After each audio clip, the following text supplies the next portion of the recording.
sound of the paddle that brings us out to the outdoors, to the calmness of the wilderness. Welcome to part one of our series on the Churchill River Canoe Expedition. This is brought to you by Churchill River Canoe Outfitters in Missinippi, Saskatchewan. This covered the period of 20 to 30 May, facilitated by our great organizer, Josh. And the fantastic people there. There's Ada in the back, our incredible guide. They were awesome. Fantastic people. So why Churchill River? And why this trip? Well, listen, you've sat around work, you're staring at your to-do list, and you're thinking, is this really what I want to be doing? Is this where I want to be? Then you start pondering and thinking about all the things that are out there, all the places that you could be. You're looking at your to-do list and wondering there must be something different out there. We checked the schedule. We're going to carve some time out. We're going to look at the myriad of people that are out there.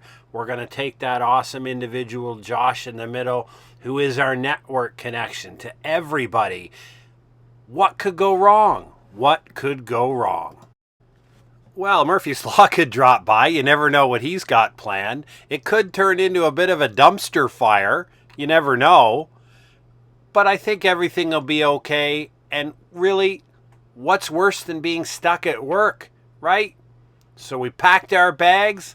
Let's go.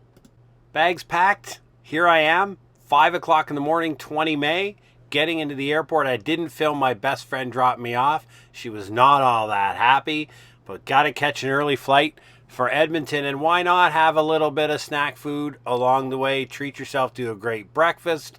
Look at the ramp cruise and all the wonderful stuff that's going on out there that keeps this whole world flowing. We're going to follow all our COVID protocols just because I want to get from A to B and make it happen.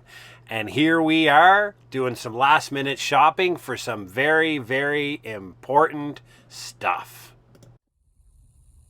There we are, good to go. Gears in the kit, kit's in the car, car's in the kit, whatever way you want to look at it. So yeah, we're sitting here in legal Alberta. That's the name of the town. Getting some stuff, packing the last minute things we need. All the gear made it. Thank you, WestJet, for getting everything here. And we're almost ready to go. We're just about to hit the first campsite. Let's roll. And of course we know you got to have the mandatory kit explosion. You got to lay it all out and you got to look at it and go, what the heck did I bring all of this crap across the country for me to enjoy a trip?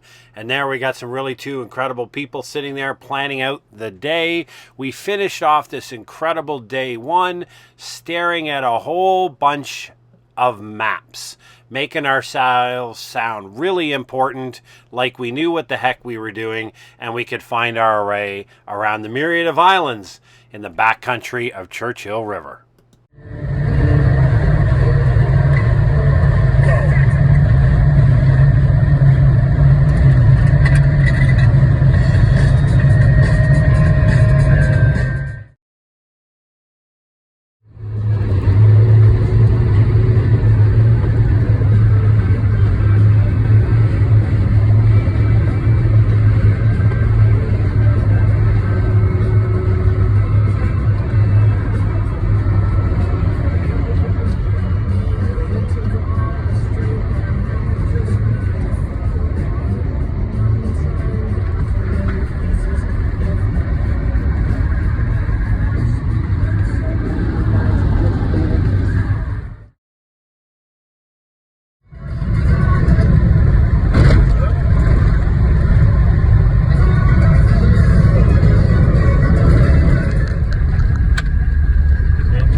Wouldn't have been a great plan.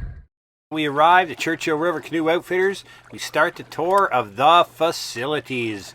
You'll all, if you ever get a shot, this place is amazing. Starting with the canoe shed. Yeah, everybody's coming down. The crew's arriving for our fitting, for our paddles and everything else. Great introductions are coming later, but this is the crew. This is the place.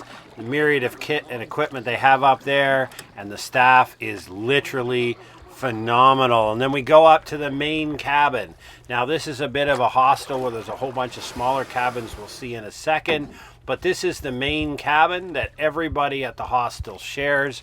It's a great entertainment place, wide open. We fired up a wood stove at one point. Fantastic group of people around here, and it gave you a place to crash, again, sort your kit out and get ready for the coming adventures. And then when we look off the front deck, this is the kind of view out on part of the Churchill River along the system. This is one of the small cabins, very basic.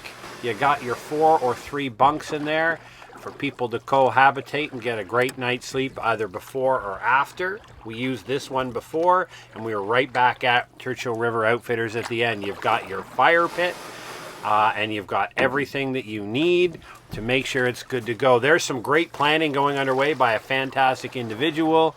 This man lit more fires than you would believe, and a great meal to start off our trip.